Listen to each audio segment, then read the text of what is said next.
Esto es una videolectura, la pueden dejar de fondo mientras realizan otras actividades. Esto es Diablo Nuevo, un relato original, capítulo 3. ¡Ole Satán! Pamplona, España, 25 de enero de 2010. Después de casi 20 días con Damian, Emmanuel tenía que aceptar un hecho claro: el león no es como lo pintan, y el diablo menos. Siendo francos, la verdad aquellos dos casi no se habían tratado hasta entonces. La primera vez que sus caminos se cruzaron fue cuando Emmanuel estaba haciendo ayuno en el desierto y el otro apareció como una sombra funesta, nada que ver con el de ahora, para tentarlo. No hubo golpes ni cataclismos, fue un duelo de insultos. Y tras ganar con todas las de la ley, Emmanuel no volvió a ver a Damian de frente y menos a cruzar palabra con él. No obstante, las oportunidades no habían faltado. Poco después de que subiera al cielo, lo había mandado al infierno en su primer trabajo serio, a recoger algunas almas atrapadas en el limbo, y que estaban allí no precisamente porque fueran malas, sino porque cuando murieron no se había inventado el bautismo, y sin eso no se entraba al cielo. Algo muy absurdo, razonaba Damian, pues excluía casi la mitad de las religiones y una cantidad mayor de personas. Emmanuel otra vez le tuvo que dar la razón. En aquella ocasión el diablo no había dado la cara, y según le dijeron no se encontraba presente. Unos años después descubrió con cierto asombro que Damian solía visitar el cielo de tanto en tanto. Era siempre por negocio, se apersonaba sin aviso y se iba derecho y sin saludar a nadie hasta el trono de Dios a discutir cuestiones del momento. Tan rápido como llegaba se iba, pero algún tipo de aviso debía de haber, pues tras un tiempo Emmanuel se percató consternado que cada que Damian llegaba a él, que siempre estaba a la derecha del trono de su padre, lo mandaban a otra parte, como si no quisieran que los hermanos se vieran. En una ocasión andaba casualmente por el jardín buscando unas flores que de pronto se le habían antojado a su madre cuando miró hacia el palacio y lo vio, subiendo la escalera con prisa y la vista siempre al frente, con varios planos bajo el brazo junto a una fusta de cuero. Obviamente tenía que ser él, pues descullaba con cualquier ángel o santo, pues su aspecto era por completo distinto a la figura oscura que había conocido y aún más diferente al aspecto estrambótico actual. En esa ocasión que lo vio de lejos vestía como un apuesto mariscal de campo alemán, era la imagen de lo correcto, serio y profesional, militarmente hablando. Luego le explicaron que tenía el hábito de cambiar de aspecto de acuerdo a dictados negativos y algo adelantados de la época. Lo que se consideraría una mala imagen para la mayoría en el futuro le quedaría bien para asustar pecadores. En aquel entonces estaba a punto de estallar la Segunda Guerra Mundial. Obviamente la imagen del soldado alemán sería pronto despreciada.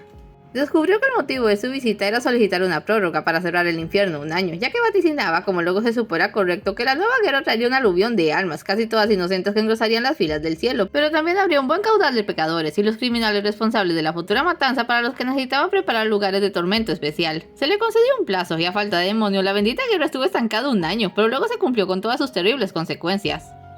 En aquellos 19 días tras sellar su pacto ha habido conociendo lo mejor. La primera semana fue terrible, pues Damian, aún eufórico por su triunfo, no paraba de molestarlo y su emoción por librarse de la cláusula de no interferencia le había llevado a causar varios desastres nuevos e impactantes. Luego el trabajo se impuso y empezaron a acostumbrarse a estar siempre uno al lado del otro.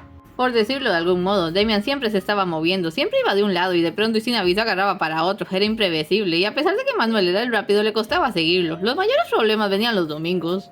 Por algo que Damian describía como una compulsión obsesiva compulsiva y Emmanuel como un mero hábito inculcado, todos los domingos por la mañana tenía que ir a la iglesia. Daba lo mismo si era un templo, un convento, un monasterio o una sinagoga. La cosa era que tenía que ir a un lugar donde se venerara a Dios, pero así como Emmanuel no podía faltar, Damian no podía entrar. Y tampoco estaba para esperarlo fuera, de modo que cada vez que Manuel salía de la iglesia se gastaba su buena hora buscando a su hermano. Afortunadamente ya le había cogido el toque. Una vez pudo aceptar la idea extraña de que después de todo el diablo no era la pieza mala del sistema, sino solo otra pieza, le fue más simple aceptar la situación. Damian cazaba más pecadores de los que tentaba, castigaba más crímenes de los que impulsaba, y sus ideas eran todo menos diabólicas. En realidad era muy reflexivo, tenía profundas ideas que chocaban con su lengua mordaz, y casi siempre Manuel le tocaba darle la razón. Aquel día 20 era miércoles y Emmanuel se había llevado a Damian a ver una corrida de toros. Su táctica para mantener controlado al demonio era interesarlo en pasatiempos o distracciones mientras se le ocurría algo con lo cual llevarlo al buen camino. Damian aún no hacía intentos serios de tentarlo, al parecer solo quería confundir su lógica con sus propias ideas, quebrantar su fe. Estaban sentados en una tribuna de hasta arriba debido a una falla de cálculo de Manuel. Al parecer Damian tenía problemas con los animales. Por alguna razón, decía el demonio mientras se pintaba las uñas, a padre le pareció muy gracioso que salvo la serpiente, los gatos y otros bichos del reino natural en general me deteste. Si nos vamos abajo, es casi seguro que ese toro se salta a la barda y se me viene encima. Yo no me arriesgo. Emmanuel miró distraído los dos botes de pintura de uñas plateadas. Ya había gastado uno por completo en la primera pata y repasaba la segunda con un pincel grueso. Luego volvió a ver su periódico. Aún estaba de moda el incidente de la Torre de Pisa. Habían dejado el coliseo hecho trizas por dentro, pero no totalmente destruido. Damian vio esto como una falta y para desquitarse se fue volando a Pisa con Emmanuel siguiéndolo sin saber qué se traía. Convenció a su hermano de pararse al lado de la torre para tomarle una foto, a ver si en verdad se podía fotografiar a Jesús. Y cuando lo tuvo allí le mandó la torre encima de una patada. Apenas logró salir, Emmanuel le dio la paliza de su vida. Lo mejor que se le ocurrió decirle a Damian para no quedar tan mal era que debería de haberlo atacado así en el Coliseo.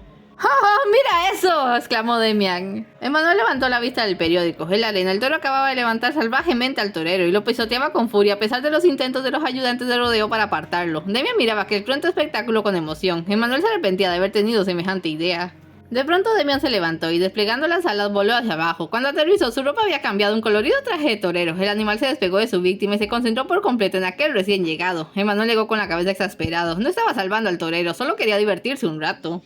El juego favorito de Damian era el juego de los roles, que resultaba particularmente bueno cuando lo mezclaba con el truco de triplicarse y podía hacer 3 papeles a la vez. Tal y como dijera, en cuanto sus miradas se cruzaron, el animal de 300 kilos enloqueció y se lanzó contra él. Damian hizo la finta y el público lanzó ese inmortal grito español. ¡Ole! Emmanuel miró hacia abajo, perplejo. ¿Qué a nadie le parecía raro que aquel torero improvisado hubiera caído del cielo? Hasta el pobre torero apaleado que era sacado de allí iba gritando aquello de ole. Quizás fuera alguna otra de las facultades de Damian. Después de todo, llevaba siglos mostrándose en bajo perfil, enmascarándose y mezclándose entre las multitudes para saciar a los confiados pecadores. El toro embistió de nuevo. Esta vez Damian arrojó la lona roja y recibió al animal de frente, sujetándolo por los cuernos y lo levantó con tremenda facilidad. Lo arrojó sobre su costado antes de terminarlo con una estocada fatal. El público lanzó exclamaciones y flores al victorioso torero. Damian estaba exultante, no había ni sudado. Su cabello seguía perfectamente acomodado en su peinado imposible y era ovacionado por una multitud eufórica. Por supuesto, si hay algo que le encanta al demonio es ser adorado. Un rato después, Damian y Emmanuel caminaban por una calle poco concurrida. El demonio iba ya con su ropa habitual, acomodando un enorme ramo de rosas que alguien le había dado tras la corrida. No había parado de hablar de aquello y Emmanuel estaba francamente harto. Ya es tarde, dijo para cambiar de tema. Vamos a comer, jamás he probado una paella. ¿Qué hora es? Espera y te digo. Se apoyó el ramo sobre el hombro y miró su muñeca, donde no había reloj, sino un brazalete de oro. ¡Anda! 2:15, estoy retrasado. ¿Para qué? Preguntó Emmanuel, aunque la verdad le interesaba más saber cómo le hacía para saber la hora sin reloj. Tenme esto, dijo Damian, pasándole el ramo y apartándose de él se ubicó a mitad de la calle. ¿Ahora qué estás haciendo? A diferencia tuya, yo sí tengo cosas que hacer en el día, como completar una cuota. Dame unos minutos. Emmanuel lo miraba desde la acera con aire desconcertado. ¿Una cuota? Ya le había oído hablar de eso. Al parecer, todos los demonios debían llevar cada día cierto número de pecadores al infierno. Para ello, y siguiendo la cláusula de no interferencia, debía provocar accidentes o infundir violencia en las personas para que se mataran. Algo muy simple, pues el género humano era proclive a la violencia y aún más a los accidentes infortunados, o al menos eso decía Damian. Estuvo parado allí en la calle 5 minutos, mirándose la muñeca con impaciencia, cuando dio un salto atrás, colocándose en uno de los carriles y extendiendo la mano en ademán de detener algo. Emmanuel miró en la dirección de la mano. Un autobús turístico de 2 plantas se acercaba velozmente. De golpe vio lo que pretendía. En la cara del demonio se dibujó una sonrisa demente.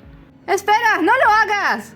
Tirando el ramo de rosas, se arrojó sobre Damian para apartarlo de allí, pero el demonio solo alargó la otra mano para atajarlo. Fue como chocar con una pared de acero invencible. Al instante siguiente, el autobús impactaba contra la misma muralla invisible. Emmanuel cerró los ojos, escuchando con horror el sonido de acero triturándose, gritos y gemidos de espanto, algo que estalla, arrojándole una oleada de calor. No los abrió hasta que se sintió liberado de aquella fuerza demoledora. El autobús estaba hecho trizas y aquello era un campo de cuerpos. Los pasajeros del piso superior que habían sido arrojados por el golpe, algunos se movían agónicos, la mayoría estaban inmóviles. Damian le daba tranquilamente la vuelta al vehículo, contando víctimas y anotándolas en su agenda. 25, 26, 27, 28...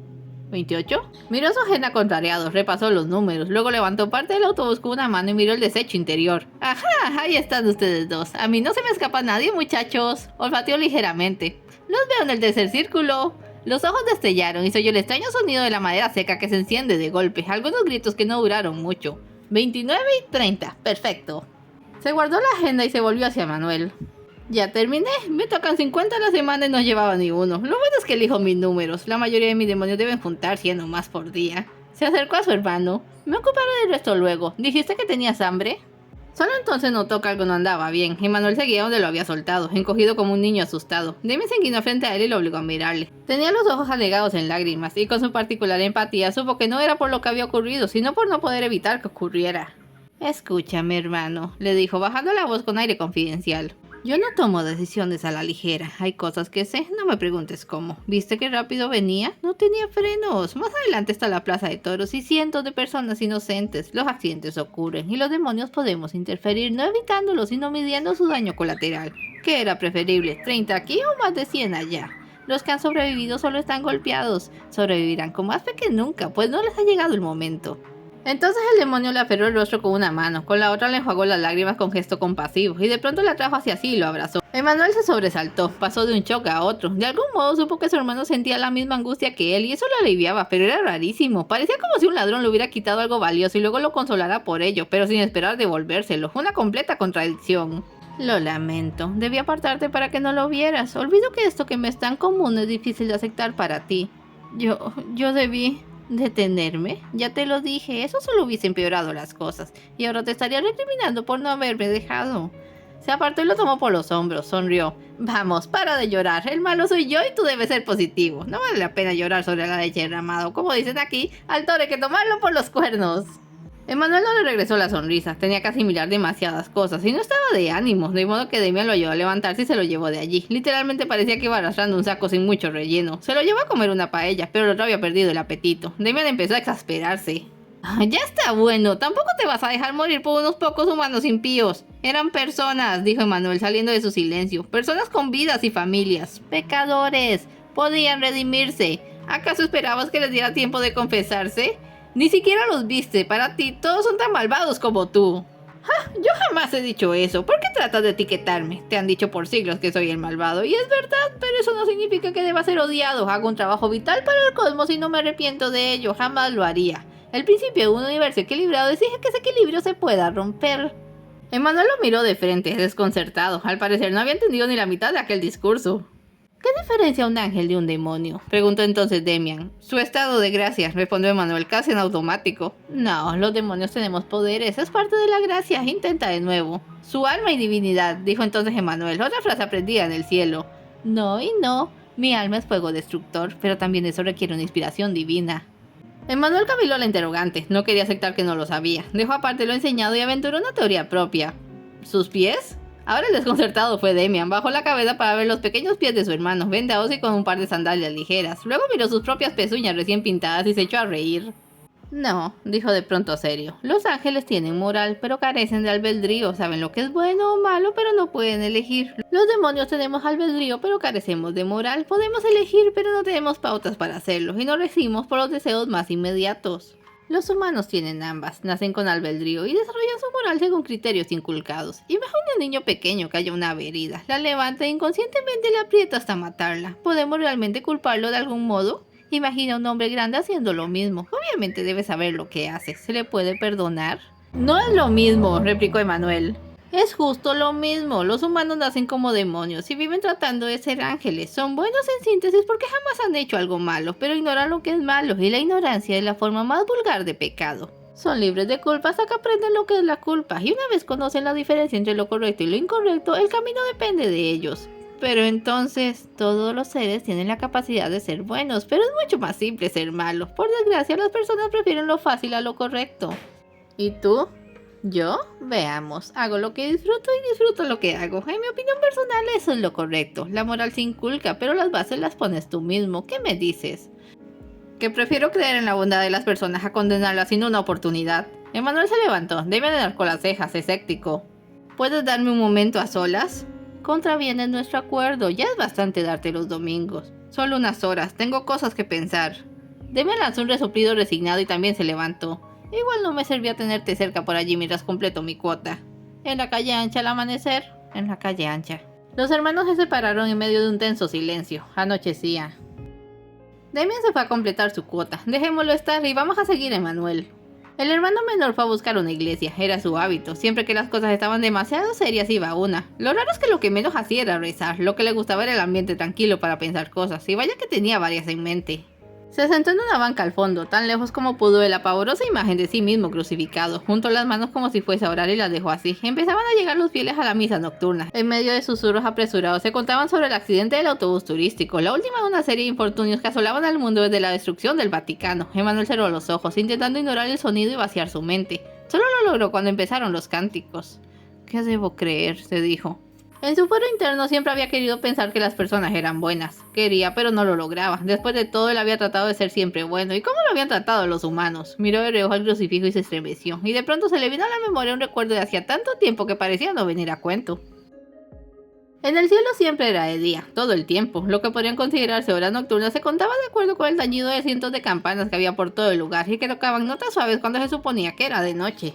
Emanuel escuchó 6 toques de campanas fuertes. Eran las 6 de la mañana según el horario de Jerusalén, que era el que seguían los relojes del cielo. Contuvo una exclamación de dicha y se internó más en el espeso pero suave bosque que circundaba el palacio de Dios. Era un jardín, pero resultaba lo bastante grande para perderse en él. Después de todo, allí arriba estaban todas las plantas de todas las especies habidas y por haber en el mundo. Nunca se cansaba de recorrerlo y hallar novedades, y esa mañana en particular deseaba extraviarse. Estaba feliz. ¿Y por qué estaba feliz? Por una simple razón. Acababa de faltar al capítulo. El capítulo era uno de los tantos rituales del cielo. Por 3 horas o más después del desayuno, todos los ángeles podían reunirse en un salón especial o una especie de reunión abierta, donde se discutían temas de interés. El concepto era más bien extraño, pues nadie tenía nada que discutir en el cielo. Parecía más bien un rato para charlar de lo que fuera antes de volver a las rutinarias labores de cada quien. Emanuel se aburría a muerte en dichas reuniones, y ese día, en lo que después señalaría como uno de los mayores actos osados de su vida, había abandonado el palacio después del desayuno con la excusa de buscar un libro de la biblioteca a un lado. Estaba en un edificio aparte, porque al igual que el jardín tenía todos los ejemplares habidos y por haber. Pero en vez de eso se había metido al jardín y esperaba que sonara la campana que marcaba el comienzo del capítulo para internarse en el bosque. Caminó por más de una hora contemplando las exuberantes plantas de la era prehistórica y las delicadas pero insólitas que padre había preparado para el futuro Edén sobre la tierra. Encontró una cascada hermosa donde descansó y se refrescó los pies. A lo lejos se ven de nuevo las campanas. ¿Qué hora era? ¿7? ¿8? No le interesaba. Estaba eufórico, no tanto por el paseo sino por el sentido de libertad. El capítulo era una pérdida de tiempo, se dijo. Y allí estaba tan feliz cuando un sonido de paso lo hizo levantarse. Alguien apareció entre los árboles. El alma se le fue a los pies. ¡Miguel! ¿Te diviertes, Jesús?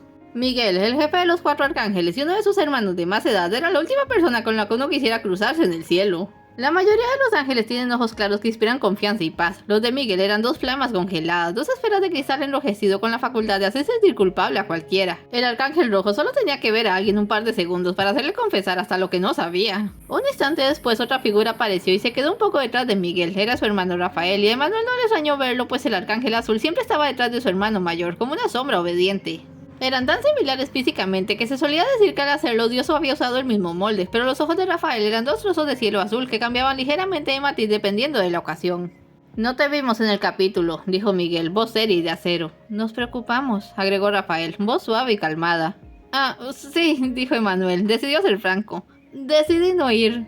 Tú decidiste no ir, dijo Miguel. Solía plantear sus preguntas como afirmaciones, un hábito exasperante para muchos, pues te llevaba a dudar de tu propia veracidad.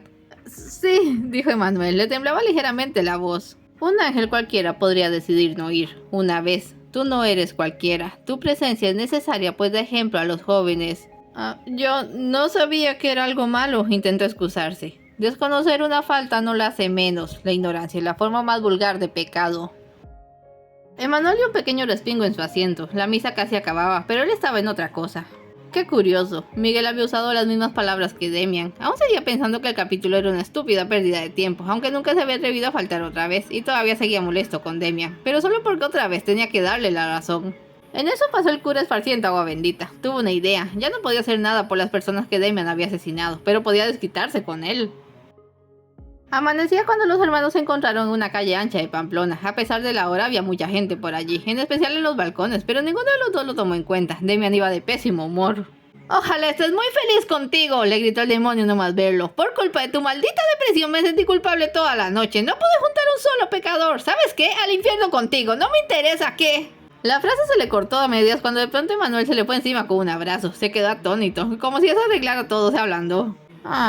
Ni te imaginas cuánto te odio en este momento. Yo no, perdón por molestarme, tenías razón.